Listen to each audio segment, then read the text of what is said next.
All right, we're looking here at a um, technically freshman in college taking a gap year to train and get his body right and sharpen all his tools going into college. But 18, 19-year-old here. So we'll go ahead and take a look at his mechanics, play it through one or two times full speed, play it back again. Um, So first thing I notice off the rip is he's got a great build. I mean, this is what a pitcher wants to look like right here. Long, lanky limbs, still looks strong and athletic. So obviously you can't control that, but he definitely was blessed with a good body to be able to be a pitcher. Um, Secondly, I like the way he loads. However, if you can see here, his heel getting super disconnected, or like he wants to like load the backside over the rubber there, but then his weight just kind of pulls him forward, and then his hips kind of follow, and he gets very extended. His hips, as you can see, kind of start in line here, and then as he goes to rotate, they very much push forward and kind of come out, and he gets kind of extendy there. Um, but I mean, overall, I like the way he moves. I mean, he definitely looks like he's an athletic kind of kid. I think he could use the slope of the mound a little better, Yeah. um, and kind of work a little bit more downhill. I also think with how long and lanky he is, he should be striding a little longer. I don't know the correlation scientifically or what the numbers say with how important stride length is to in relation to like total body height. But to me, just like just looking at it, like I feel like he's not striding far enough down the mound. And I think he could, if like I said, if he kind of uses that leverage of the slope, getting into that back foot a little bit more, it'd allow him to then get a little bit further down the mound. I think maybe he's shortening up a little bit because he's kind of coming out of his sit position, and he feels like he has to plant a little earlier than he would like to, or where he would be uh, ideally planting his front foot. Yeah, Like I said, he's falling out. I I agree with like almost all that. Just in regards to stride length, I think we had a certain study that MLB guys are throwing somewhere between 80 and 120% of their height. So it kind of depends on how more of like what kind of thrower you are. Um, and like you're trying to find that optimal based on how you rotate, trying to find that optimal amount of stride where you can kind of get everything clear through early. So you have these guys that are short striders that are just rotating really fast right behind the leg. But then you have these guys that can kind of get all the way out there and utilize a little bit more rotation, or add like a little bit more drift with it. And it kind of just depends on what kind of throw you are. Everyone's going to have a different level of stride and what's most optimal for them. But yeah, I think we could see him stride a little bit more. Um, in regards to the initial load, the only thing I see that maybe is a little bit funky is as he's going into that peak leg lift, he's almost dropping that back leg at the same time. So he's got one leg coming up and dropping one at the same time. Um, Creating a little bit of like disconnection. I felt I'd like to see him get a little bit um, firmer on that backside and create a little bit of drift and then drop into it as he goes to use that athletic frame down the mountain. But yeah, I mean, pretty clean mechanic. Um, Overall, I would want to see him clean up that initial move and then trying to figure out a way to clear that back hit a little bit more and not extending through the rest of that. Yeah. Yeah, he Uh, definitely is able to create some tension in his shoulders with getting some shoulder hip. Like you could see here, like you can definitely see how well he's creating shoulder hip. Like you can see like that pec stretching right there, yeah, um, which is good. But again, he's getting to that by having to kind of be a little pushy and extendy with that hip from this motion as he starts his rotation. It just kind of extends the back leg, and he gets like we were talking about Andy with that back hip rather than just like letting it kind of naturally rotate through. And that could be from a couple of different things. Like it's not like we always talk about it's not always one thing that's a problem. Like a lot of times there's a couple things that lead to other things that lead to other things. So it's like you got to look at the root problem. And I think it for him, I think The biggest thing is that initial kind of descent down, like you see here. He's already trying, like you said, he's already um, starting to bend that back knee, and his knee is still coming up. So it is a lot of moving pieces. And then, as you can see, as soon as he starts to sit, which it looks like he's starting to get into a good position here, you can see his weight is just going forward here, which then just creates some disconnect with the ground. And then all of that, I think, leads to maybe that little bit of a shorter stride, feeling him having to get extendy with all that. So they all kind of work together. So I think for him, one of the biggest focuses would be getting to a balance point. So getting up to that peak leg lift with this being grounded straight into the ground, and then feeling a nice sit while gaining some momentum to the plate with a little drift. Because that is another thing too. He doesn't drift very well, which could be another thing why he's not striding maybe as long. Like it looks like he's kind of stuck right there, and he kind of has to like push himself right there to really like get down the mound. So kind of learning a little bit of a drift. I think really those two. I think yeah, I think the biggest thing with him is the initial kind of move, which is good, which is good. I feel like those are much more simpler changes that can kind of clean things up. Like a lot of times when you see poor rotation or just lack of shoulder hip separation or just a funky arm action and not getting himself in the right positions. Like those are harder changes to make because those are like deep into the throw.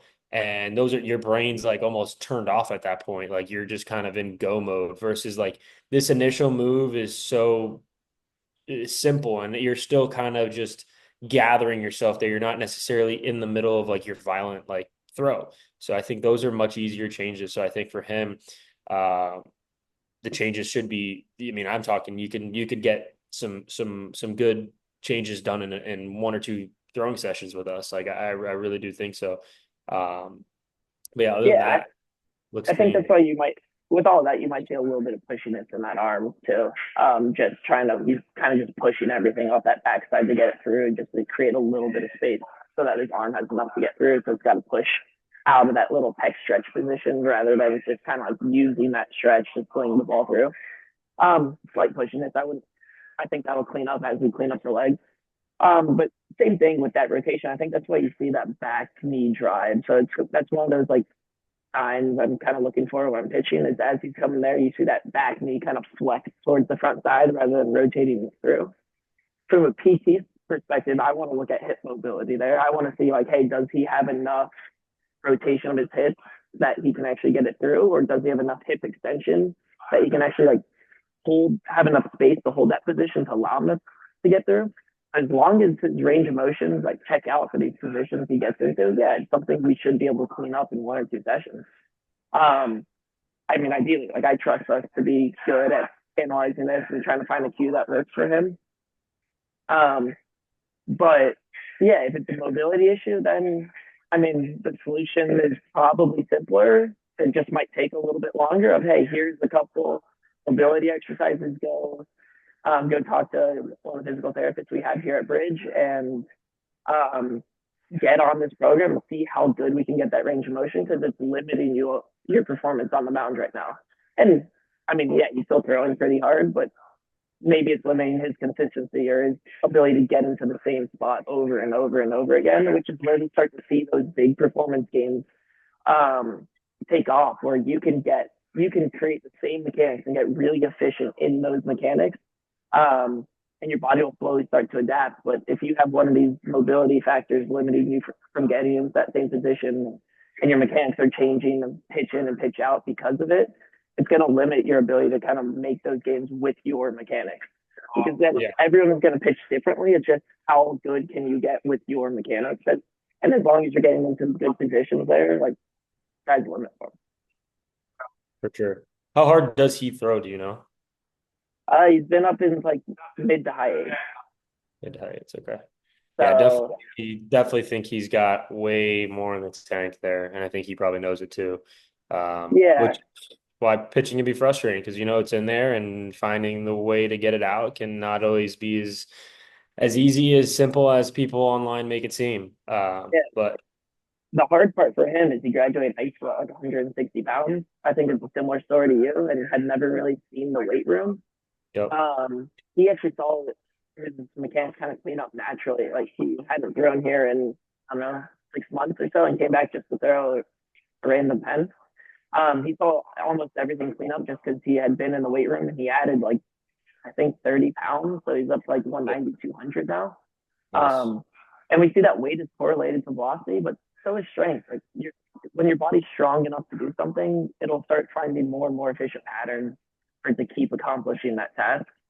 And so it cleaned a lot of him up just from not really. I mean, yeah, he was playing catch, but it's not like he was throwing pens consistently. He really spent a lot of time in the weight room and really in the kitchen, which is the earlier kids can start doing both of them, like chasing that weight gain and chasing strength gains, the more room we have for performance abilities by the end of their high school career. For sure. Yeah, no, the weight room.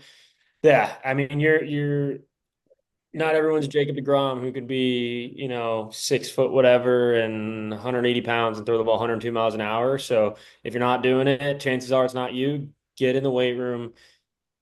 Don't eat junk food, but eat food and gain weight. Like if you're over 6 pounds or 6 feet, like you should be approaching 200 pounds, like without a Yeah, doubt. Too many I think times we have kids. I was Sorry, gonna go say I ahead. think the formula we have here is we're using like your height in inches times 2.75. So I don't know the math straight off my head there, but Yeah, whatever 72 times 2.75 is, it's usually somewhere at like 200, 210 pounds for most of these kids. When you for can sure. get there earlier, like there is a certain aspect of massive gas, and like not everyone, like you said, is going to have that elite width that some of these people have. There are anomaly guys that are pitching, 95 at 160 pounds, but for the majority of kids, that's not a reasonable thing. Yeah. And even those that are able to be blessed with, the ability to just throw the ball really hard naturally and have that whip. I mean, you probably can tell me better. I would assume the injury risk has to go up if you're severely underweight throwing and moving your arm at high speeds, like your injury risk with ideally with the strength side of it. Like if you the chances are if you're 160 pounds, like your body's probably not strong enough to withhold the stresses you're putting on your body. So maybe it's not the weight correlation, but the weight and the strength kind of go together. So it's like you're doing it, but it's just like you need to make sure your body is strong enough to withhold these stresses you're putting on your arm and your body. Yeah, I mean, I can get really nerdy about this, and but yeah, like eventually, like you don't want your skill level to be way higher than what your body can tolerate because it's going to end up holding you back. We do know strength is our best predictor for limiting injury. And so we do take certain measurements of, let's say, shoulder external and shoulder internal strength or force output, and then we'll create a torque to body weight ratio. And we want to see them in these certain ranges of internal rotation torque to body weight ratio at like a 0.22 to 0.24 and external at like a 0.2 to 0.22. Again, I can get really nerdy on this. This would be a whole nother discussion, but yes, get really strong so that you can keep chasing performance gains. Yeah, for sure. Cool. You got anything else for him here? No, I mean, let's get him back in here, let's clean up some first move and see if we can get him for cheese. For sure. Yep. All right. Sounds good. Yeah.